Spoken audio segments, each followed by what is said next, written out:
بچپن میں سیرت النبی صلی اللہ علیہ وسلم کا واقعہ سنا تھا کہ وہ کوڑا پھینکتی تھی اور بعد میں حضور اقدس صلی اللہ علیہ وسلم کے حسن سلوک سے مسلمان ہو گئی۔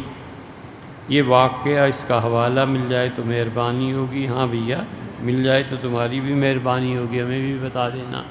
یہ تو اب آپ کے نصاب کی کتابوں میں بھی چھپ گیا ہے، سب جھوٹ ہے۔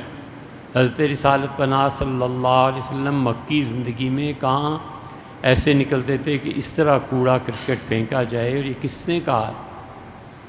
اور مدینہ منورہ میں رسول اللہ صلی اللہ علیہ وسلم تشریف لے جاتے تھے کہیں بھی، تو صحابہ کرام رضی اللہ عنہ کا ایک گروہ آپ کے ساتھ چلتا تھا۔ کبھی احیاناً، کبھی رسول اللہ صلی اللہ علیہ وسلم تنہا بھی کبھی تشریف لے جاتے تھے، مگر یہ واقعہ سراسر جھوٹ ہے۔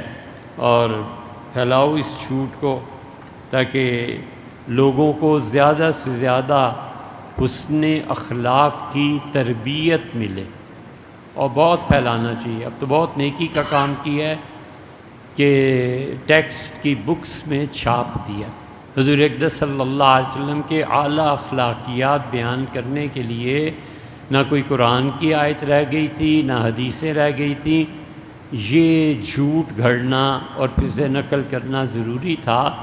یہ پتہ نہیں، سمجھ نہیں آتی، اگر یہ دین انہی جھوٹوں پر مشتمل ہے تو عیسائیت میں، ہندو مت میں ہم میں فرق کیا رہا؟ ہندوؤں کے ہاں جھوٹ نہیں ہے کہ دیوتا بیٹھے ہوئے تھے اور جلال آیا اور سورج کو ہی نگل گئے۔